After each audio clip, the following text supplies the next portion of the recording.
DYSP Kannur അന്വേഷണം നടത്തിയപ്പോൾ താജുദ്ദീനെതിരെ ഈ കള്ളക്കേസ് എടുത്ത അന്വേഷണ ഉദ്യോഗസ്ഥർക്കെതിരെ കുറച്ച് കാര്യങ്ങൾ റിപ്പോർട്ട് രൂപത്തിൽ ഡിവൈഎസ്പി സർക്കാരിന് കൊടുത്തു.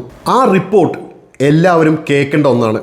പ്രതി നിരപരാധിയാണെന്ന് വാദിച്ചതിനാൽ സംഭവത്തിൽ ഉൾപ്പെട്ട വെള്ള സ്കൂട്ടറും മോഷണ മുതലായ മാലയും കണ്ടെടുക്കാൻ കഴിയാത്ത സാഹചര്യത്തിൽ മേലുദ്യോഗസ്ഥനായ ഞാൻ സ്റ്റേഷനിലേക്ക് വരുന്നുണ്ട് എന്ന് അറിയിച്ചിട്ടും ഞാൻ എത്തും മുമ്പേ പ്രതിയുടെ അറസ്റ്റ് രേഖപ്പെടുത്തിയത് തിടുക്കപ്പെട്ട നടപടിയായി പോയി.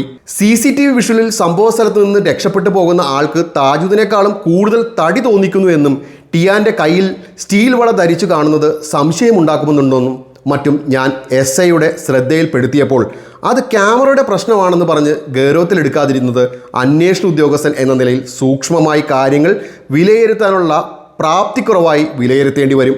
നസ്രീനയുടെ പരാതിയിൽ പറയുന്ന കാര്യങ്ങൾ ഞാൻ പരിശോധിച്ചതിൽ മേൽ പരാമർശിച്ച പ്രകാരം താജുദ്ദീൻ നിരപരാധിയാണോ എന്ന് സംശയം നിലനിൽക്കുന്നതിനാലും സംഭവത്തിൻ്റെ നിജസ്ഥിതിയെ സംബന്ധിച്ച് പെട്ടെന്ന് നിഗമനത്തിലെത്താൻ പ്രയാസകരമായതും സങ്കീർണമുള്ളതുമായ സാഹചര്യം നിലനിൽക്കുന്നതിനാലും അക്കാര്യം ബഹുമാനപ്പെട്ട കോടതിയിൽ ശ്രദ്ധയിൽപ്പെടുത്തി പ്രതി ജാമ്യത്തിൽ പോകുന്നതായിരിക്കും ഗുണകരമെന്ന് കൃത്യമായ നിർദ്ദേശം ഞാൻ നൽകിയതിനു ശേഷവും റിമാൻഡ് എക്സ്റ്റൻഷൻ റിപ്പോർട്ടിൽ കടുത്ത ഭാഷയിൽ ജാമ്യത്തെ എതിർത്ത് ടിയാന്റെ റിമാൻഡ് കാലാവധി ദീർഘിപ്പിക്കുന്നതിന് ഇടയായി. പ്രതി കുറ്റം ചെയ്തോ എന്ന് സംശയകരമായ സാഹചര്യം നിലനിൽക്കുന്നതാണെങ്കിൽ അതിൻ്റെ ആനുകൂല്യം പ്രതിക്ക് ലഭിക്കേണ്ടതാണ് എന്ന അടിസ്ഥാനപരമായ നീതിബോധം പോലീസ് ഓഫീസർമാർക്ക് ഉണ്ടാകേണ്ടതാണ്. ഇക്കാര്യത്തിൽ SIയുടെ ഭാഗത്തു നിന്നും വീഴ്ച ഉണ്ടാകാനുള്ള കാരണം SI ആയ ഉണ്ണികൃഷ്ണനെയും മറ്റും ഭാഗത്ത് നിന്നുണ്ടായ പ്രേരണയാണെന്ന് മനസ്സിലാക്കുന്നു. താജുദ്ദീൻ നിരപരാധിയാണെന്ന നിലവിൽ കടുത്ത വിമർശനം സോഷ്യൽ മീഡിയയിൽ ഉണ്ടായപ്പോൾ ടിയാന്റെ അറസ്റ്റ് ചെയ്യാനുണ്ടായ സാഹചര്യത്തെപ്പറ്റി പരാതിക്കാരി ക്യാമറയ്ക്ക് മുന്നിൽ സംസാരിച്ച് ആയത് സോഷ്യൽ മീഡിയയിൽ പ്രചരിപ്പിച്ചത് ന്യായീകരിക്കാത്തതായെങ്കിലും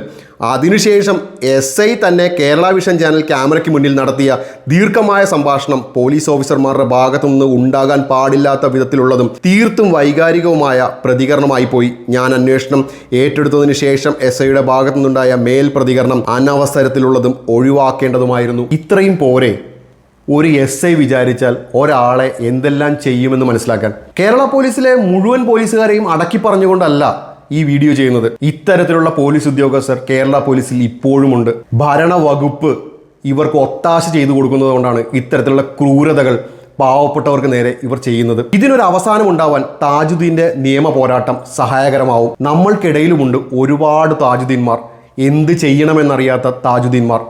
ആ താജുദ്ദീന്മാർക്ക് ഈ കേസ് ഒരു പ്രചോദനമാകട്ടെ.